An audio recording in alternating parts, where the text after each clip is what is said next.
Hello, my dear friends. This is Rabbi Aharon Dobinsky coming to you today from the holy city of Jerusalem, Israel, and it is cold, and it is rainy, and it is vibrant, absolutely vibrant. I'm going to talk to you today about something which is, I guess we could call it a beta test, a successful beta test after all. For those of you who've never been in manufacturing or have never been in business, let me give you a brief description. A beta test is when you have something, an idea, a product, something that you're going to put to market, and you want to make sure that what you're putting out there does what it says it's supposed to do. That's called a beta test. And it's important in everything because, you know, what happens if you have a beta test on, say, did you say you invented something to work in your house, to be something that would make your things turn on, turn off from a remote location. And you come out and you're out in this remote location and you turn them on for your beta test. And instead of going on, the wrong things come on. Instead of the curtains closing, the jacuzzi comes on. Instead of something like the lights coming on, you turn on the oven in the kitchen and the cooktop. You wouldn't like that. That would be a failure of your beta test. In other words, it doesn't do what you say it will do. It doesn't do what it's supposed to do. Now, we as rabbis, we have beta tests that we use all the time. However, we don't always beta test them. And I'll give you an example. And there's actually two examples I'm going to give you. One, these are answers that flow off the lips of rabbis very easily. We say you have a difficult situation, and we say to you, well, you need to thank Hashem for that, because you see, a difficult situation is Hashem's way of making you understand that you have to do more work to be ready for whatever it is you're looking for. If you're looking for some type of a bracha, you have to create a kli. You have to create a vessel to receive that bracha. And maybe you have not done this yet. So what would happen is, if you have no vessel to receive the bracha slides right past you, you don't get it. So it's actually a waste of your effort. So we say, you know, it's something we need to thank Hashem for. Why? I'm just going to review this again. Because Hashem is our Father. And because He's our Father, He wants what's best for us. Everything in the universe, everything, from the way the sun comes up in the morning to what a mosquito eats for dinner at night, which could be you, all of these things come from Hashem.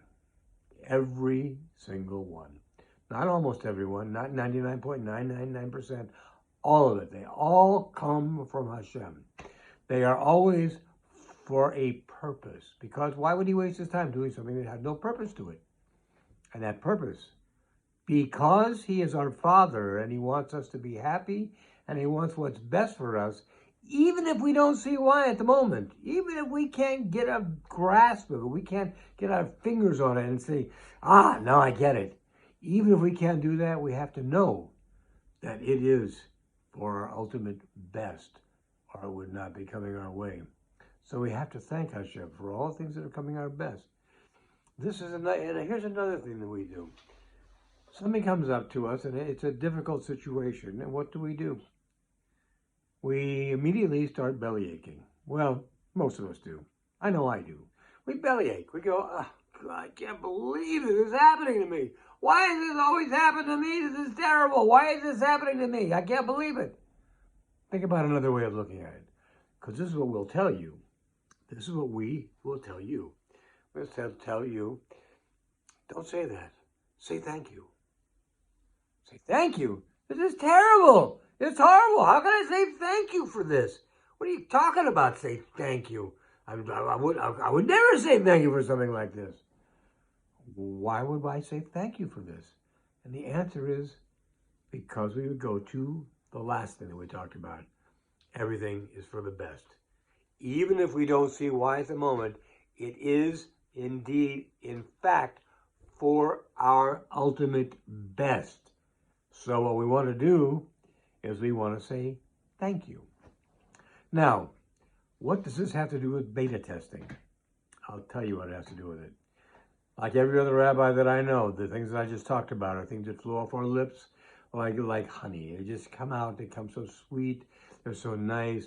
We say them, and half the time we don't even think about the fact of what we're saying. We're just saying the words because this is what we've been conditioned to do. We've been conditioned to say them, and most of us have been conditioned to believe them. That's great. So there's nothing wrong with believing them.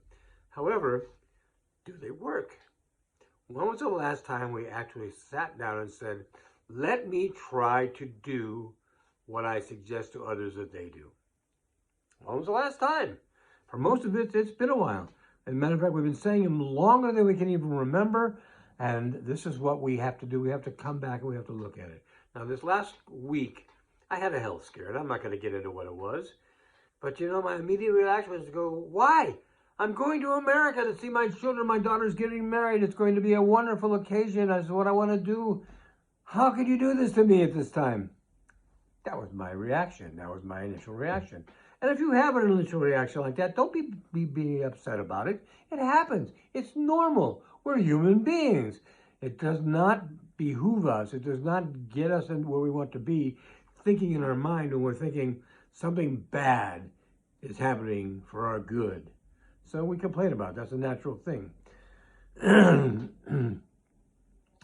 So instead of doing that this time, I said, you know what, Hashem? I don't know why you're doing this, but I know this comes from you. And I know it must be a gift because I can't see the purpose in it myself, but I know that everything comes from you. Even if we see it and we can't see it at the right time, even if we don't know exactly what it is, we know it comes from you. So indeed, it's not a curse. It's a gift for one of his children. This is a great thing. The other thing we do all the time is we say, pray to Hashem. Remember, he's the only doctor. All these guys walking around with white coats and black bags and stethoscopes around their neck, they say doctor on their name. Yes, they're doctors, but they're helper doctors. They are helpers of Hashem. They are Hashem's agents here on earth. At the end of the day, listen very carefully. This is very important. All healing comes from only one place. It comes from HaKadosh Baruch Hu. That's where your healing comes from. So why don't we just leave the healing to him? So that was the second thing I did this week. I said, you know what, Hashem? I've gone to your agents, your doctors. I've listened to what they told me. I've tried to do the best that they want. But in the end, I know that you are the only one that can heal me. So I put this in your hands. You want me to be healed? I leave it to you to heal me. Well, as I said, it was a medical scare. For me, it was. For many of you, it might not have been a scare. You might go, just nothing. But for me, it was a scare. Well, let me tell you something. Within 2 days of doing what I did, first of all, thanking Hashem for bringing this to me, and second of all, asking that he be my healer on this, and nobody else could heal me. Because you know what I found? Is a lot of the doctors that I was going to and talking to, they were all going, really nothing to do about this right now. Yeah, really nothing to do about this right now. Come back and see me in 3 or 4 months, and we'll see where things are. But by the time I heard that, I had already had 2 days as Hashem's patient, and I didn't need to come back. Maybe I need to come back to check it up, to check it through, to go beyond where I went before. But at the end of the day, the healing was Hashem. The pain, which I have to tell you was intense, and intense for a couple of days, dissipated. It was gone. It was no longer a part of my daily life. And so, I ask you, my friends, to please, you don't have to do this yourself. There are 2 ways of learning things in life. There's ways of learning things from other people's experience, and there's learning things from your experience. And the fact of the matter is, when it comes to things of painful nature, it's much easier to learn from somebody else's experience. This is my experience. I give it to you today as a gift. Hopefully you'll be able to use it if the situation ever arises where you need this gift. But remember, it's a gift. It's a gift from Hashem. He's your doctor. He'll be the one who will heal you. And this is the way it works. We say it all the time. Do we mean it? Yes, we mean it. Now, I've had a week to beta test it, and certainly I'm going to tell you, absolutely, without contradiction, it works.